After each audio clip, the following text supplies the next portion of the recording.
In the following videos of this section, as I mentioned before, I'm going to include lessons from my full WordPress for Beginners class.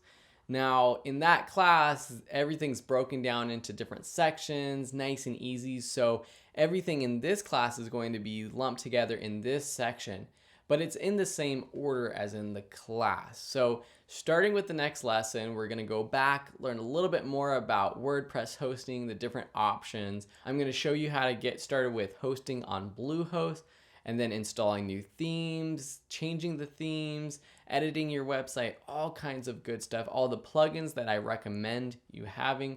So a lot of great stuff in this section of the course. Now, this is basically a whole course inside this one section.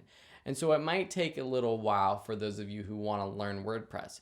For anyone that's using another website builder, go ahead and skip the rest of the section of this course because it's not necessarily going to pertain to you. If you have any questions, if you're confused by any of this at all, don't hesitate to post a question to the Q&A section of this course. Thanks so much and good luck with building your own website.